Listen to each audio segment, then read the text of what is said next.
আসসালামু আলাইকুম প্রিয় শিক্ষার্থীরা, সবাইকে জানাচ্ছি Alpha Learning Home Facebook page এবং ইউটিউব চ্যানেলের পক্ষ থেকে স্বাগত।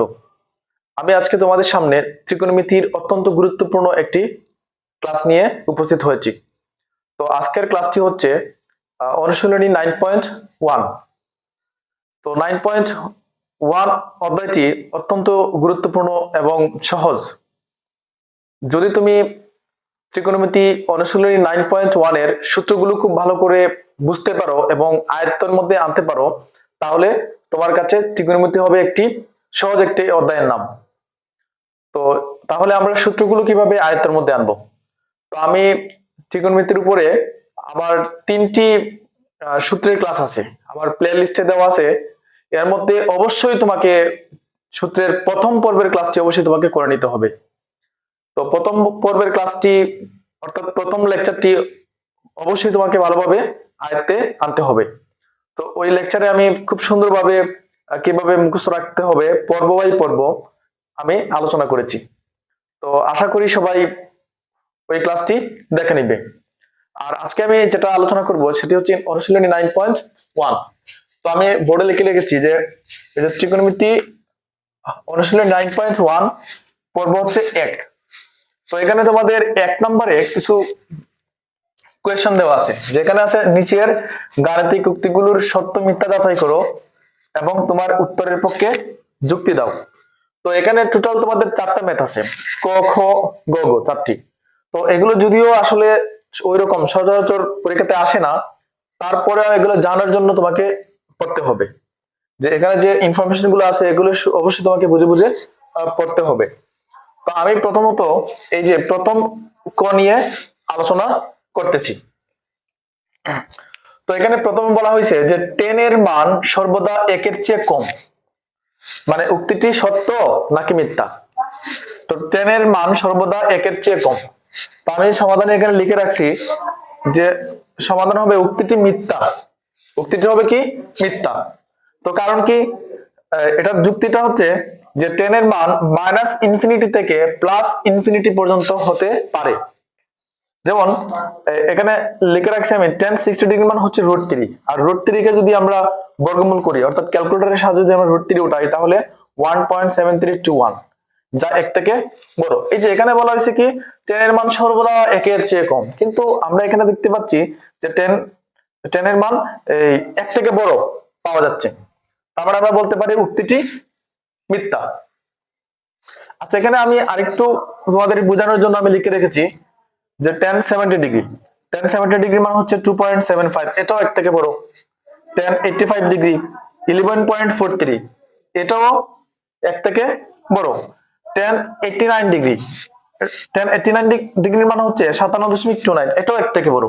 তার মানে এই এখানে যে বলা হয়েছে 10 এর মান সর্বদা 1 এর চেয়ে কম, উক্তিটি অবশ্যই অবশ্যই মিথ্যা। তো তুমি পরীক্ষায় এতটুকু দিলে হবে যদি তোমার চলে আসে, এগুলো দেওয়ার দরকার নাই, এগুলো তোমাদের বোঝানোর জন্য।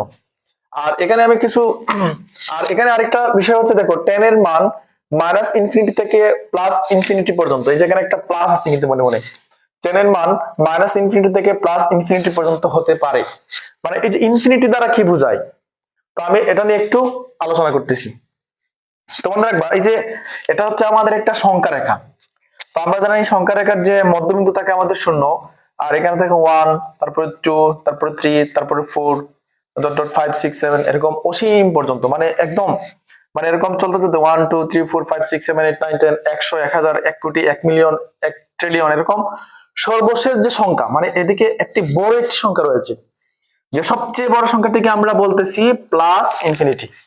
আর এই পাশে সেম -1 -2 -3 -4 -5, মানে -1 -2 -3 -100 -1000 -1 কোটি এরকম সবচেয়ে যে ছোট সংখ্যাটি সেটাকে আমরা মাইনাস ইনফিনিটি দ্বারা প্রকাশ করতেছি। মনে রাখবা প্লাস ইনফিনিটি কিন্তু কোনো সংখ্যা না, প্লাস ইনফিনিটি হচ্ছে একটা প্রতীক, যে সবচেয়ে বড় সংখ্যাটিকে প্লাস ইনফিনিটি দ্বারা প্রকাশ করা হয়, আর সবচেয়ে ছোট সংখ্যাটিকে মাইনাস ইনফিনিটি দ্বারা প্রকাশ করা হয়। আর এখানে মনে রাখবা যে যেহেতু এখানে আমরা বলে দিয়েছি যে 10 এর মান মাইনাস ইনফিনিটি থেকে প্লাস ইনফিনিটি পর্যন্ত হতে পারে, এই যে tan থিটার মান মাইনাস ইনফিনিটির মধ্যে এবং প্লাস ইনফিনিটি থেকে ছোট, মাইনাস ইনফিনিটি থেকে বড় এবং প্লাস ইনফিনিটি থেকে ছোট হবে সেম কটের মান। তো এরকম আমি এই যে মোট আরো 4টি ত্রিকোণমিতিক অনুপাতের যে সীমাবদ্ধতা এগুলো আমি লিখে রেখেছি, এগুলো মানে তোমরা চাইলে নোট করে রাখতে পারো এবং এগুলো তোমাদের সামনে কাজে লাগবে। যেমন সাইন থিটার মান হচ্ছে -1 এর চেয়ে সমান অথবা সাইন থিটার মান হচ্ছে -1 থেকে বড় অথবা সমান, এবং সাইন থিটার মান হচ্ছে 1 থেকে ছোট অথবা সমান। সেম কস থিটার মান -1 থেকে বড় অথবা সমান এবং 1 থেকে ছোট অথবা সমান। এবং সেক থিটার মান হচ্ছে কি -1 থেকে ছোট অথবা সমান এবং 1 থেকে বড় অথবা সমান। কোসেক থিটার মান হচ্ছে -1 থেকে ছোট অথবা সমান এবং কোসেক থিটার মান হচ্ছে 1 এর চেয়ে বড় অথবা সমান। তো এগুলো তোমরা মনে রাখতে পারো। তো এগুলো মানে ইকুয়েশনের জন্য এগুলো আমাদের দরকার না, এগুলো জাস্ট তোমাদের জানার জন্য। তারপরে আমরা দেখতে পাচ্ছি যে দ্বিতীয় খোঁজ যেটি, তো এখানে কোয়েশ্চেন করা হয়েছে কট হলো কট ও এ এর গুণফল। কট হলো কট ও এ এর গুণফল। তো এখানে আমরা এই সমাধানে লিখে রেখেছি যে উক্তিটি হচ্ছে মিথ্যা, উক্তিটি হচ্ছে মিথ্যা। তাহলে যুক্তি কি? কটের প্রতীকটি এ কোণের কোটেনজেন্ট এর অনুপাতকে বোঝায়, মানে গুণফলকে নয়। এটা মনে রাখবা। অনেকে হয়তো ভাবে যে আসলে কট এই যে সাইন থিটা, সাইনের সাথে থিটা গুণাকারে আছে, কিন্তু আসলে গুণাকারে না।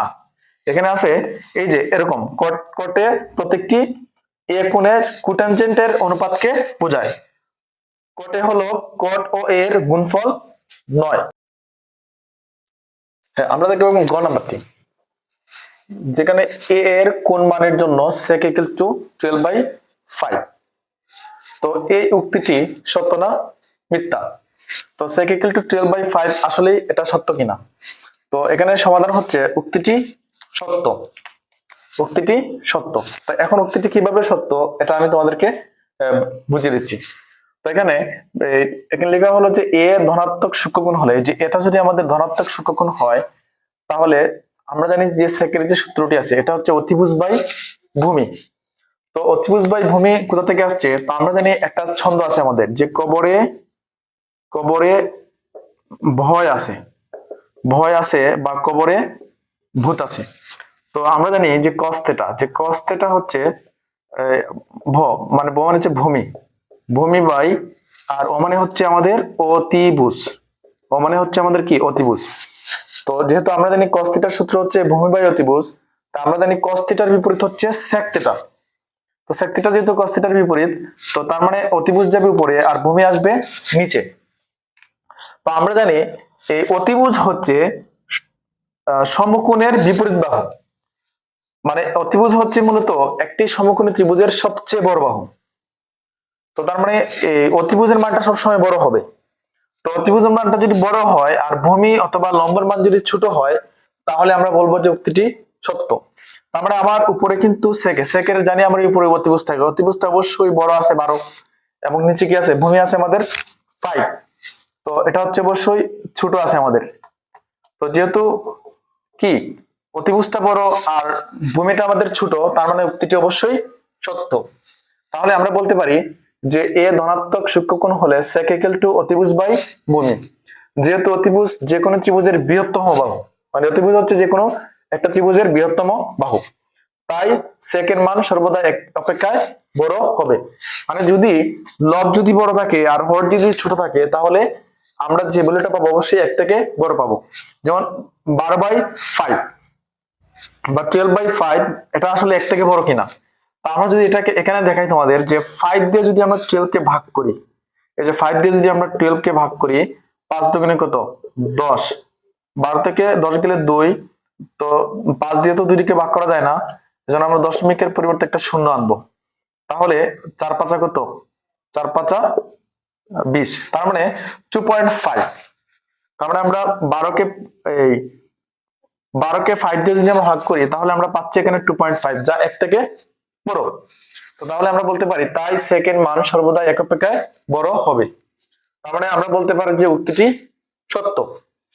আচ্ছা, তারপরে আমাদের যে লাস্ট কোয়েশ্চন এটা হচ্ছে cos হলো কোটেনজেন্টের সংক্ষিপ্ত রূপ। তো cos হলো কোটেনজেন্টের সংক্ষিপ্ত রূপ, এই উক্তিটাও কিন্তু মিথ্যা। তো কিভাবে? এই যে আমি এখানে লিখে রেখেছি যে cos হলো কোসাইনের সংক্ষিপ্ত রূপ, কিন্তু তারা এখানে বলছে কি cos হলো কোটেনজেন্টের সংক্ষিপ্ত রূপ। এটা আসলে ভুল। তো এখানে আমি আবার কোটেনজেন্টের সংক্ষিপ্ত রূপ হলো কট। তো দৃষ্টি আকর্ষণ, এখানে আমি সবগুলো সংক্ষিপ্ত রূপ লিখে রেখেছি, যে সাইনের সংক্ষিপ্ত রূপ সাইন, আর কোসাইনের সংক্ষিপ্ত রূপ কস, ট্যানজেন্টের সংক্ষিপ্ত রূপ টেন, কোটেনজেন্টের সংক্ষিপ্ত রূপ কট, কুসেকেন্টের সংক্ষিপ্ত রূপ হচ্ছে কুসেক, আর সেকেন্ডের সংক্ষিপ্ত রূপ হচ্ছে সেক। তো এগুলো তোমাদেরকে এমসিকিউর মধ্যে দিয়ে দিতে পারে।